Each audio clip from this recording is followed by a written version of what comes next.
Esto es Acciones Fiscales con el Dr. Juan Raúl López Villa. El podcast de innovación y vanguardia fiscal. Bienvenidos.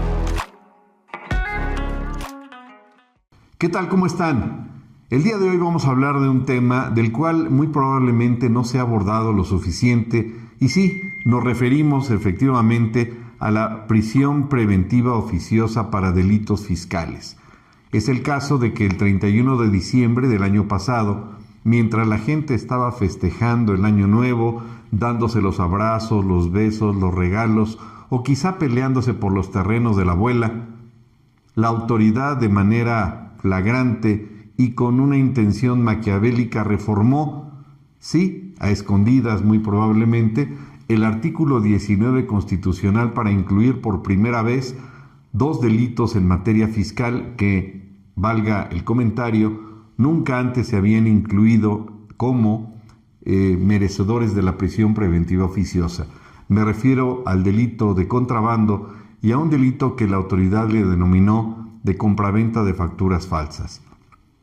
Esto tiene particular trascendencia en nuestro país, ya que, como sabemos, la prisión preventiva en primera instancia es una medida cautelar. Pero en este caso, la prisión preventiva oficiosa creada e inventada en nuestro país a partir de 2008 en su artículo 19 constitucional, pues se entiende entonces como una medida cautelar que debe decretar el juez de manera automática y que debe de aplicar por disposición de ley sin que sea necesario un debate previo para justificar esa imposición. Es decir, implica que se anticipe una sentencia, una resolución a un particular a efecto de que durante el juicio esté privado de su libertad y que se aplique de manera obligatoria por disposición de ley y con ello pues quede en estado de indefensión el indiciado de un delito. Cabe señalar que el Código Nacional de Procedimientos Penales establece y prevé otro tipo de medidas cautelares como lo son la presentación periódica ante el juez o la autoridad designada, la exhibición de una garantía económica, el embargo de bienes, la inmovilización de cuentas, la prohibición de salir del país o incluso de la localidad donde resida esa persona, el sometimiento al cuidado, a la vigilancia de una persona,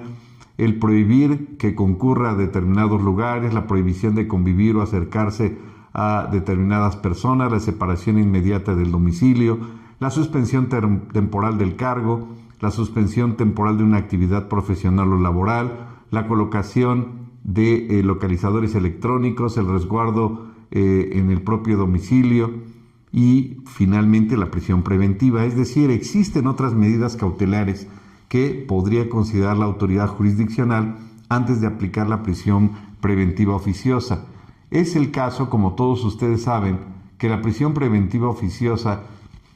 ya la ha declarado la Corte Interamericana de Derechos Humanos pues como inconvencional, es decir, rompe y violenta los derechos humanos y con ello pues violenta una serie de derechos humanos en contra de los gobernados, pero a pesar de ello la autoridad ha sido negligente y no ha querido escuchar esas resoluciones de las cuales, valga el comentario, son obligatorias en nuestro país, además de que la Suprema Corte de Justicia de la Nación, sí, esa que ya se extinguió, sí, esa que los populistas desaparecieron y crearon a modo, sí, esa que implicó la designación de los populistas en ese acordeón para imponer a personas que carecen incluso de título profesional, para que una vez que las personas que tengan a bien tener esa información y puedan reclamar a la autoridad la falta de expertise, de conocimiento y de vocación quizá de estos nuevos ministros,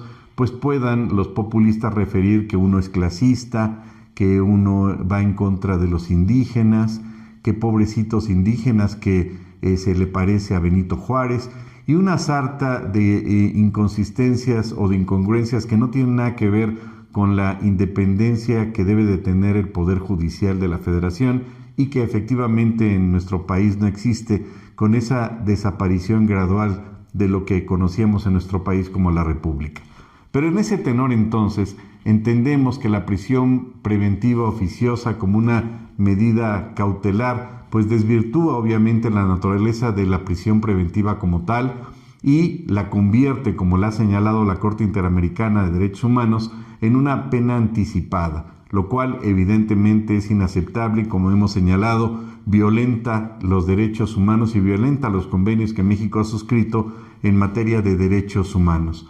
Y con ello, violenta la proporcionalidad, violenta el principio de legalidad y es importante finalmente señalar que se aplica a dos delitos, el delito de contrabando a partir de $1 y un delito que la autoridad afortunadamente inventó y que no existe en el Código Fiscal de la Federación, que es la compraventa de facturas falsas.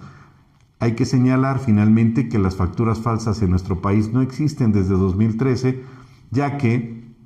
al incorporarse en el Código Fiscal la obligación de darse de alta el contribuyente, pues se le da una clave key y una clave SER y con ello el contribuyente tiene la oportunidad de adquirir los comprobantes fiscales con una empresa autorizada. Lo que sería ilegal, por supuesto, es los bienes o servicios que amparan esos comprobantes fiscales digitales por Internet, que es la denominación exacta, y por tanto todos los comprobantes fiscales que emitan los contribuyentes tienen validez, no son falsos. Lo que sería falso o inexistente en su caso, como dijimos, son los bienes o servicios que amparan esos comprobantes fiscales. En ese tenor y en esa tesitura, en pocas palabras, el legislador, en una muy mala asesoría, quizá por esa ausencia de presupuesto que hoy en día carece el gobierno, no sé a quién haya contratado y establecieron como una penalidad anticipada como prisión preventiva oficiosa el delito de compraventa de facturas falsas. Y sabemos que las facturas falsas como tales no existen a partir de 2014 en adelante. Y con ello, vemos que hay una serie de elementos interesantes para la defensa y en ese tenor el particular afectado podría promover un amparo contra el primer acto de aplicación de este artículo, alegando entonces la inconvencionalidad de la prisión preventiva oficiosa para la compraventa de facturas falsas, que dicho sea de paso, no está regulado en el Código Fiscal de la Federación. Muchas gracias. Esto fue Acciones Fiscales. Síguenos en nuestras redes sociales. Hasta la próxima.